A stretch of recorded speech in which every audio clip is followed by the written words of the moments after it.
Well, hey there, you're on the internet. I managed to scrounge together some more free time, and welcome to the Triple N Network, where all you newbie nib nerds can find all the news you'll need. Let's look at an ink today, shall we? Today's ink is by Diamine, here in the 30 milliliter bottle. Matador. It's a red ink, it's a very vibrant red ink. All the tests were done in a Hero 616, which is a Parker 51 knockoff, or homage. It had a broadened nib, which I did myself, but yeah, a little on the wet side, but not overly so. The chromatography. It's a very simple red ink, and like many Diamine inks, it's not terribly water resistant. You'll see that in the tests. Drop of ink down here, and yeah, there's not a lot to it. It's just not very water resistant. Sort of a light pink into more of a magenta sort of color, and then just a flat, solid band of consistent red.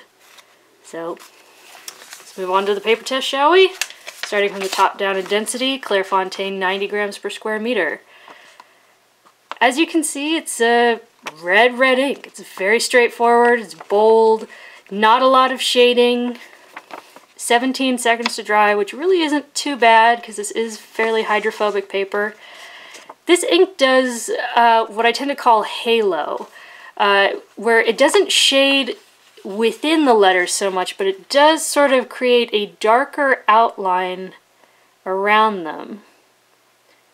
But yeah, you'll probably see more of that in other papers, but yeah, no bleed, feather, spread, no sheen. A lot of red inks tend to have sheen, this one doesn't. Very vibrant, good flow. It did dye the paper, and not a great paper test in general. That's not terribly readable. But yeah. Next up is Rhodia, 80 grams per square meter. 9 seconds to dry, which is a huge improvement from 17. But yeah, still super vibrant. Very bold color. I feel like here you see some of that outline where it's just, it looks like it's almost someone like went around with a fine pen and like outlined all the letters. I love it. I think it makes the ink extremely bold. Yeah, not a lot of shading, but it does have that halo kind of effect. No bleed, feather, spread. Kind of a messy water test. Not great, but not too bad. Okay, yeah, that's not great, but still, that's for emergencies. Next is Tomo River, or Tomoe River. Great color. I mean, look at that. It's just really pops. And then here in this little scribble, you definitely see that outline effect. And in the letters too, but I feel like in the scribble it's particularly noticeable. But yeah, 19 seconds to dry, which for this paper is not awful. We've seen much worse. We've seen more than 30 seconds, so that's really not too bad. No bleed, feather, spread. The water test, it's not great. I mean, it's somewhat readable. It is mostly gone. Didn't dye the paper too much, but I feel like if we're grading on the scale of Tomoe River, this really isn't too bad because it loves to let ink just wash right off. Show through might be a bit of a thing. Something to keep in mind.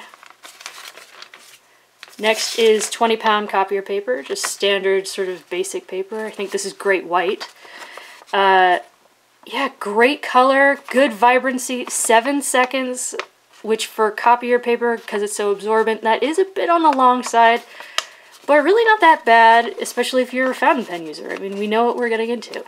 Good flow, good vibrancy, no bleed, feather, spread. I said show through didn't seem to be a problem. Okay, on the white background, that's not really helping me out much, but it's, considering how, you know, wet this pen was and how broad the nib was, and that this is 20-pound copier paper, that's really not too bad. The water test didn't bleed through. It did dye the paper, but that is fairly dark and fairly readable. And, I mean, just look at that color. Damn. I mean, it's just... Anyways, moving on. Next is Mead, which, like always, never fails to just wow me with how much it can fail. yeah, just terrible. Feathering, feathering. 2 seconds to dry though. Oh my god. Yeah, terrible bleed. Look at that water test. I mean, it's just terrible. Holy wow. I mean, you can read that. Like, I don't even need to press it to the white back. Like, you can read that. Wow. Anyways, lastly is Moleskine paper. You have my cat to thank for that. Thank you. Yeah, God, look at that feathering. I mean, I hope this comes through, because it's nuts.